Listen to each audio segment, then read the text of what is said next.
Friends, मैं संदीप श्रीवास्तव आपका एक बार फिर से हार्दिक स्वागत करता हूं अथर्व एजुकेशन के यूट्यूब चैनल पे। फ्रेंड्स, आज हमारा टॉपिक है functional area of management. Functional area of management की अगर हम बात करेंगे तो सबसे पहले देखेंगे कौन कौन से मेजर फंक्शंस परफॉर्म करना होता है। तो उसमें सबसे पहले है marketing management, second one is human resource management, production management और फोर्थ वन है फाइनेंशियल मैनेजमेंट। फ्रेंड्स, ये क्या है, इसके बारे में थोड़ा सा हम लोग डीप में जाएंगे वन बाय वन। तो सबसे पहले अगर हम बात करेंगे मार्केटिंग मैनेजमेंट की, तो मार्केटिंग मैनेजमेंट क्या होता है? Marketing management is such activity where we are providing good and service to the customer. Means marketing management एक ऐसी एक्टिविटी है जिसमें हमें गुड्स एंड सर्विस कस्टमर तक पहुंचाने की बात होती है। फ्रेंड्स, गुड्स एंड सर्विस से आप फेमिलियर हैं। गुड्स किसको कहते हैं, सर्विसेज किसको कहते हैं, उससे आप फेमिलियर हैं। यहाँ पे थोड़ा सा डीप डिस्कशन करेंगे कि मार्केटिंग मैनेजमेंट का जो फंक्शन है, मार्केटिंग मैनेजमेंट में मैनेजमेंट को क्या करना होता है उसके बारे में हम लोग देखेंगे। तो सबसे पहला है हमारा है प्रोडक्ट और प्रोडक्ट मिक्स। प्रोडक्ट और प्रोडक्ट मिक्स। प्रोडक्ट क्या होते हैं आपको पता है, कंपनी जो चीजें प्रोड्यूस करती है उसको हम बोलते हैं प्रोडक्ट। प्रोडक्ट मिक्स मतलब होता है कंपनी कौन कौन से प्रोडक्ट को कंपनी मार्केट में लॉन्च करती है, कौन कौन से प्रोडक्ट को मार्केट में लॉन्च करती है उसके बारे में उसको हम बोलते हैं प्रोडक्ट मिक्स। फ्रेंड, प्रोडक्ट कैसा होना चाहिए? प्रोडक्ट किस साइज का होना चाहिए, प्रोडक्ट का शेप क्या होना चाहिए, प्रोडक्ट का अपीयरेंस कैसा होना चाहिए, ये सब डिसाइड करने का जो वर्क होता है वो किसका होता है? मार्केटिंग मैनेजमेंट का होता है। फ्रेंड्स, इवन आपको पता होगा कि जो कलर्स होते हैं, यानी पैकिंग का जो कलर होता है वो भी एक इंपॉर्टेंट रोल प्ले करता है।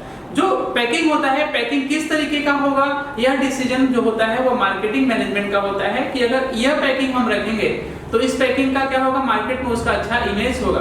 समटाइम आपने देखा होगा कि कंपनियां जो होती है पैकिंग को चेंज करती हैं। पैकिंग चेंज करने से क्या होता है, कुछ न्यूनेस लगता है, कुछ लगता है कि ये प्रोडक्ट में कुछ नया फीचर्स ऐड हुआ है। तो जो पैकिंग होती है वो इंपॉर्टेंट रोल प्ले करता है। इसीलिए प्रोडक्ट कैसा प्रोडक्ट है, आप जो मार्केट में प्रोडक्ट लॉन्च करने वाले हैं वो किस तरीके का होगा, उसका डिसीजन किसका होता है? मार्केटिंग मैनेजमेंट का होता है और उस पर ज्यादा फोकस उनको करना होता है। फ्रेंड्स, प्राइस की बात करेंगे तो प्राइस एक इंपॉर्टेंट रोल प्ले करता है। प्राइस कैसा होना चाहिए? प्राइस दूसरे कंपटीटर के सेम होना चाहिए, दूसरे कंपटीटर के रिलेवेंट में होना चाहिए। प्राइस कभी भी जब डिसाइड करना होता है तो मार्केटिंग मैनेजमेंट जो है या मार्केटिंग वाले को ज्यादा ब्रेनस्टॉर्मिंग करनी पड़ती है, माथापच्ची ज्यादा करनी पड़ती है कि प्राइस क्या रखें। एक ये भी इश्यू होता है अकाउंट के रेशियो से अगर बात करेंगे, अकाउंट के हिसाब से अगर बात करेंगे तो जो प्राइस होना चाहिए वो कॉस्ट के अकॉर्डिंग होना चाहिए। दूसरा, मार्केटिंग मैनेजमेंट ये कहता है कि जो प्राइस होना चाहिए दूसरे कंपटीटर्स के अकॉर्डिंग होना चाहिए, क्योंकि अगर कंपटीटर से ज्यादा अगर आपने प्राइस रख दिया तो nobody will purchase your product. और अगर प्रोडक्ट की जो प्राइस दूसरे कंपटीटर से आपने कम रखा तो भी कोई परचेज नहीं करेगा। तो आपको ये ध्यान रखना चाहिए कि प्राइस जो है वह बहुत ही कॉन्शियस थिंग्स होता है। प्राइस ना ज्यादा कर सकते हो, ना कम कर सकते हो, ना कॉस्ट से कम कर सकते हो। तो यह बहुत ही ब्रेनस्टॉर्मिंग का काम होता है, बहुत ही माथापच्ची का काम होता है मार्केटिंग मैनेजमेंट का।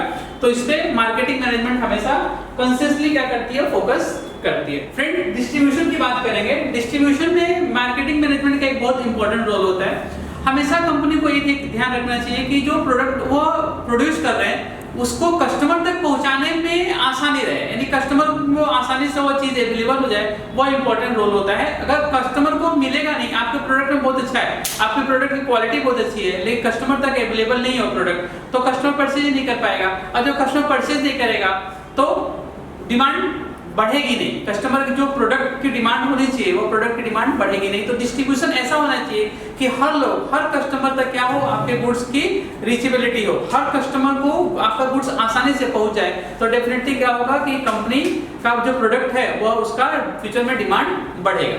फ्रेंड्स, प्रमोशन की अगर बात करेंगे तो कंपनी का एक इंपॉर्टेंट रोल होता है कि वह जो भी प्रोडक्ट मार्केट में लॉन्च करने वाली है उसको सही तरीके से प्रमोट करे।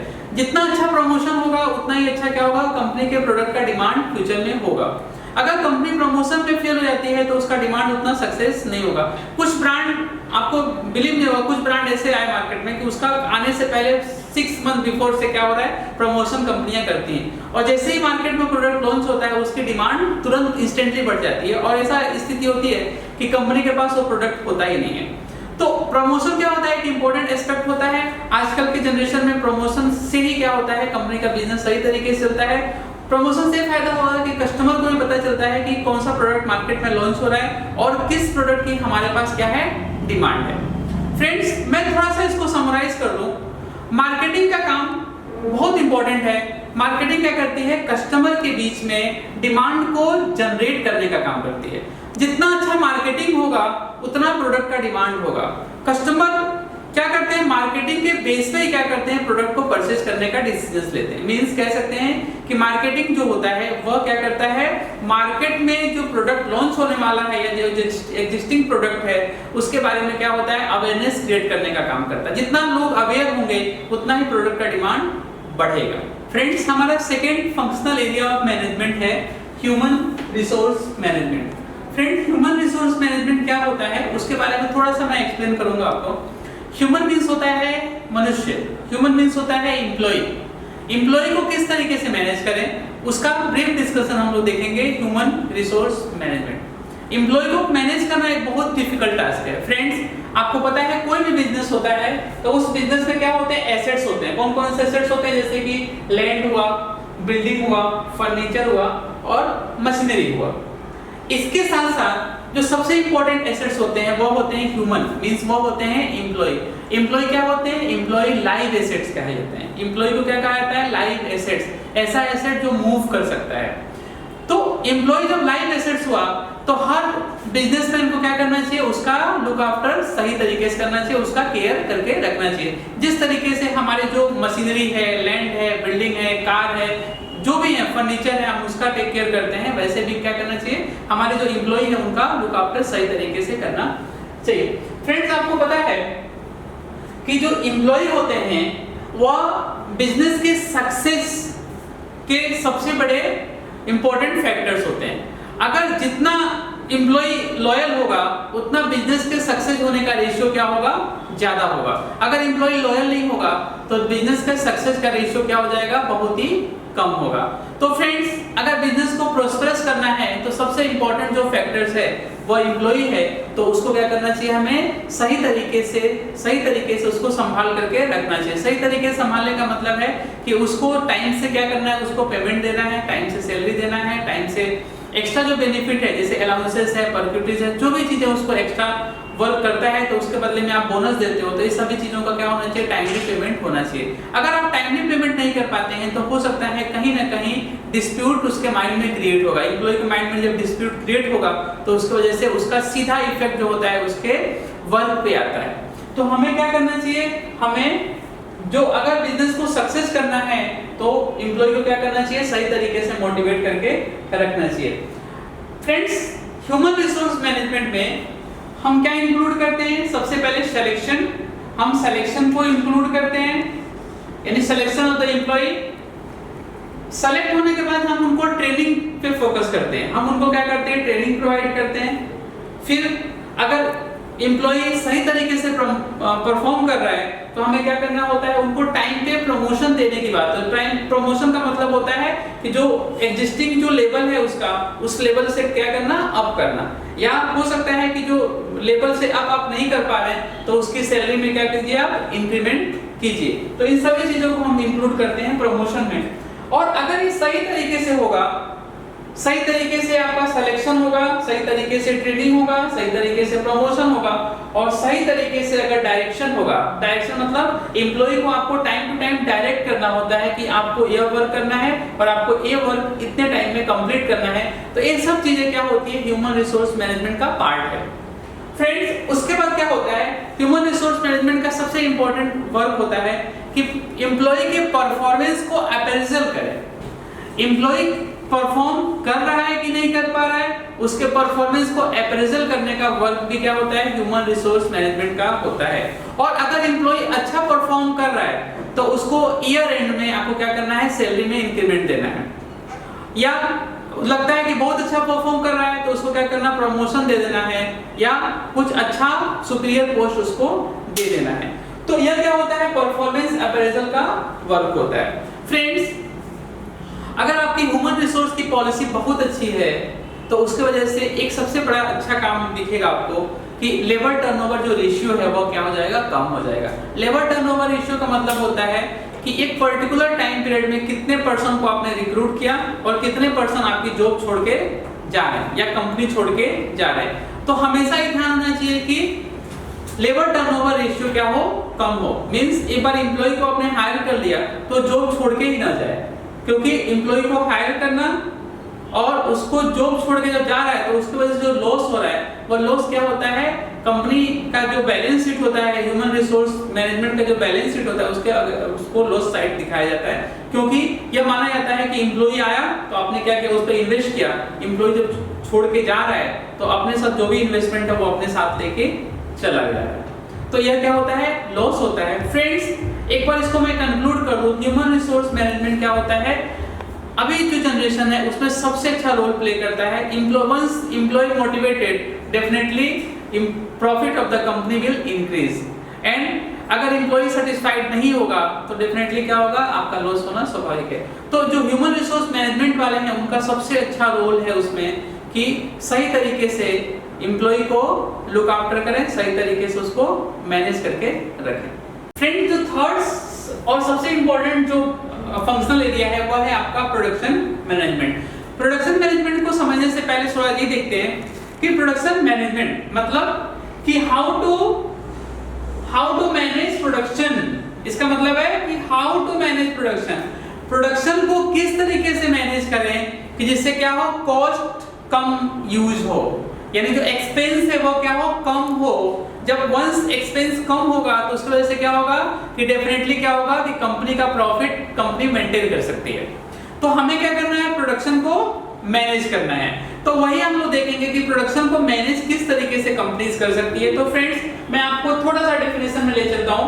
Production management is a process, production management is what, process which include production planning. इसमें क्या इंक्लूड होता है, प्रोडक्शन प्लानिंग। प्रोडक्शन प्लानिंग का मतलब होता है क्या प्रोड्यूस करना है, हमें फ्यूचर में क्या प्रोड्यूस करना है, इसको बोलते हैं प्रोडक्शन प्लानिंग। और करना है तो कितनी क्वांटिटी में करना है, करना है तो कैसा होना चाहिए, उसका अपीयरेंस क्या होना चाहिए, उसका साइज क्या होना चाहिए, उसका कलर क्या होना चाहिए, ये सब चीजें क्या होती है, प्रोडक्शन प्लानिंग में आता है। ये सब चीजों का क्या होता है, प्रोडक्शन प्लानिंग में हम इंक्लूड कर सकते हैं। फिर डिसाइडिंग प्रोग्राम, अगर प्रोडक्शन करना है तो किस स्टेज पे होगा, उसका स्टेज क्या होगा, उसको हमने बोला प्रोडक्शन डिसाइडिंग प्रोग्राम। हमने क्या बोला उसको, डिसाइडिंग प्रोग्राम। फिर मेंटेनिंग कोऑर्डिनेशन, आपको पता है कि कोई भी चीज प्रोड्यूस होती है वो प्रोडक्शन क्या होता है, अलग अलग जगहों पे हम क्या करते हैं, उन चीजों को प्रोड्यूस करते हैं। फ्रेंड्स फिर क्या होता है, मेंटेनिंग कोऑर्डिनेशन। मेंटेनिंग कोऑर्डिनेशन का मतलब होता है कि आपको पता है कि अगर एक मार्कर पेन है तो मार्कर पेन जो है उसके अलग अलग जो पार्ट्स हैं वो अलग अलग फैक्ट्री में बनते हैं, या एक ही फैक्ट्री के अलग अलग डिपार्टमेंट में बनाए जाते हैं। कोई फैक्ट्री क्या करी है, उसका जो कैप बना रही है, कोई फैक्ट्री उसका इंक बना रही है, कोई फैक्ट्री इसका ये साइज जो निब्स है उसको वो बना रही है। तो इसमें क्या होता है कि जो सभी जो चीजें एक जगह क्या होती है, इकट्ठा होती है, तो हम उसको क्या करते हैं, असेंबल देते हैं। तो हमें उसमें क्या होता है, कोऑर्डिनेशन होता है। आपको पता चले कि ये बन गया और ये बना ही नहीं, जब ये बन के तैयार हो गया और ये बना ही नहीं तो इसका कोई मतलब होगा, कोई मतलब नहीं होगा, ये फालतू पड़ा रहेगा। मतलब कब होगा, फ्रूटफुल कब होगा, जब दोनों एक साथ बनके एक साथ असेंबल हो जाएं और मार्केट में सेल होने के लिए चले जाएं, तो वह बोलेंगे कि परफेक्ट कोऑर्डिनेशन हुआ है। तो यहाँ पे क्या करना होता है, मेंटेन करना होता है कोऑर्डिनेशन। डिफरेंट एक्टिविटी को हमें क्या करना होता है, कोऑर्डिनेट करना होता है। फिर कोऑर्डिनेशन के बाद अगर लगता है कि किसी पर्सन को या किसी डिपार्टमेंट को हमें डायरेक्शन देना है, सही तरीके से वर्क नहीं हो रहा है, तो हमें टाइमली क्या करना होता है, हमें डायरेक्ट करना होता है उनको कि आपको इस तरीके से वर्क करना है जिससे इजीली और स्मूथली क्या हो सकेगा, प्रोडक्शन हो सकता है। फ्रेंड्स फाइनली अगर हम बात करें कंट्रोलिंग इसलिए यहाँ जरूरी है कि कंट्रोलिंग क्या बताता है कि हमें जो भी प्रोडक्शन एक्टिविटीज है या जो भी प्लानिंग है, जो भी हम प्लान कर रहे हैं या हमने प्लान किया हुआ है कि हमें ये चीजें प्रोड्यूस करना है, तो जो प्लानिंग के अकॉर्डिंग चीजें हो रही नहीं हो रही है, और नहीं हो रही है तो क्यों नहीं हो रही है, उसके बीच में वेरिएशन जो है उस वेरिएशन को हमें क्या करना होता है, फाइंड आउट करना होता है। और वेरिएशन फाइंड आउट करने के बाद उसका रीजन फाइंड आउट करना होता है। Friends fourth functional area of management है फाइनेंशियल मैनेजमेंट। फ्रेंड्स आपको पता है कि जो फाइनेंस होता है बिजनेस में वो लाइफ ब्लड के रूप में होता है। मींस जितना इंपॉर्टेंस हमारे बॉडी में ब्लड का होता है उतना ही इंपॉर्टेंस बिजनेस में फाइनेंस का होता है। अगर सही तरीके से बिजनेस में फिनांस नहीं है, सही तरीके से कैपिटल नहीं है, तो बिजनेस की जो एक्टिविटीज है वह स्मूथली रन नहीं करेगा, और जब स्मूथली रन नहीं करेगा तो हो सकता है कि बिजनेस का प्रॉफिट डिसाइडेड हो, पहले से डिसाइडेड है कि बिजनेस का लॉस होना स्वाभाविक है। फ्रेंड्स, जब फाइनेंशियल मैनेजमेंट की हम बात करेंगे तो financial management is nothing but management of finance. Financial management का मतलब होता है कि how to manage properly finance, how to manage properly our capital. Friends, थोड़ा सा ब्रीफ में हम लोग समझेंगे और डेफिनेशन की बात करेंगे। तो financial management deal with acquisition.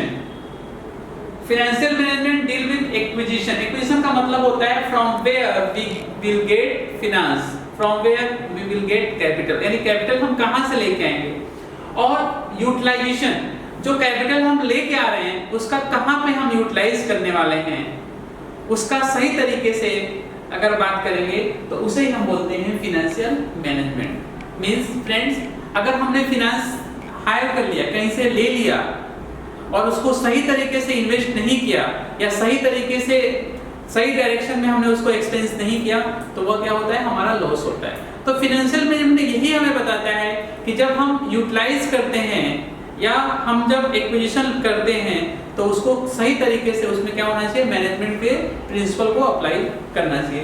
Friends, financial management के अगर फंक्शन की बात करेंगे तो सबसे पहला फंक्शन है estimation of need of capital. Friends, जब मार्केट से हमें मनी लेना होता है, मार्केट से मनी हायर करना होता है या मार्केट से मनी को क्या करना होता है, हमें कह सकते हैं कि एक्विजिशन करना होता है, तो हमें ये ध्यान रखना पड़ता है कि मार्केट से जो मनी हम एक्विजिशन करने वाले हैं एक्चुअल में उसकी जरूरत हमें है कि नहीं है। अगर आइडियली आपने मनी को एक्विजिशन कर लिया तो हो सकता है कि मनी का जो कॉस्ट ऑफ कैपिटल है, कॉस्ट ऑफ कैपिटल मतलब होता है कि जो मनी मार्केट से रेज करने का जो खर्चा होता है उसको बोलते हैं कॉस्ट ऑफ कैपिटल। और खर्चा क्या होता है, इंटरेस्ट होता है, सिंपल है। मगर मार्केट से मनी लेंगे तो आपको इंटरेस्ट पे करना पड़ेगा, और इंटरेस्ट पे कर रहे हैं और उसके सामने क्या हो रहा है कि आप उसका बेनिफिट नहीं ले पा रहे हो, तो वो क्या होता है, वन टाइप ऑफ लॉस होता है। तो फ्रेंड्स, हमें क्या करना है, हमें एस्टिमेट करना होता है कि एक्चुअल में हमें जो मार्केट से जो मनी एक्विजिशन करने वाले हैं उसकी एक्चुअल में हमें जरूरत है कि नहीं है। फिर हमें क्या करना होता है, प्लान करना होता है फिनांस का कि हमें कहां से मनी रेज करना है और उसको कहां किस तरीके से क्या करना है, इन्वेस्ट करना है। इसको हमने बोला प्लान फॉर फिनांस। फिर हमें बजट बनाना होता है कि हमें कहां से मनी लेना है और किसको पे करना है, कहां इन्वेस्ट करना है, दोनों में बेनिफिशियल है कि नहीं है, उसको हमने बोला है बजट। और फ्रेंड्स, लास्ट पॉइंट इसमें है capital structure. Friends, capital structure एक इंपॉर्टेंट रोल प्ले करता है। कोई भी बिजनेस पर्सन है या कोई भी बिजनेसमैन है, उसमें कैपिटल स्ट्रक्चर डिसाइडेड होता है। कैपिटल स्ट्रक्चर मतलब होता है कि कैपिटल स्ट्रक्चर का सिंपल मीनिंग है कि हम जो बिजनेस स्टार्ट करने वाले हैं उसमें ओनर का फंड ज्यादा है, मींस ओनर ने कैपिटल ज्यादा इंट्रोड्यूस किया है कि आपने मार्केट से आपने मनी को रेज किया है। फ्रेंड्स, मैं आपको बताऊं, अगर ओनर फंड और मार्केट से मनी जो लिया है आपने, दोनों में सबसे बेनिफिशियल होता है ओनर्स फंड। ओनर्स फंड इसलिए बेनिफिशियल होता है क्योंकि उस पे इन्वेस्ट जो इन्वेस्ट आपने किया है उस पे कोई भी इंटरेस्ट नहीं पे करना पड़ता है। लेकिन मार्केट से अगर मनी लिया है आपने तो उस मार्केट से ली हुई मनी पे आपको क्या करना पड़ता है, टाइमली इंटरेस्ट पे करना पड़ता है। Again one type of loss, interest पे करना भी क्या होता है, लॉस होता है। तो फ्रेंड, आपको क्या करना चाहिए, आपको कैपिटल स्ट्रक्चर किस प्रकार का होना चाहिए, वो भी डिसीजन लेने वाला कौन होता है, फाइनेंशियल मैनेजमेंट वाले ही होते हैं।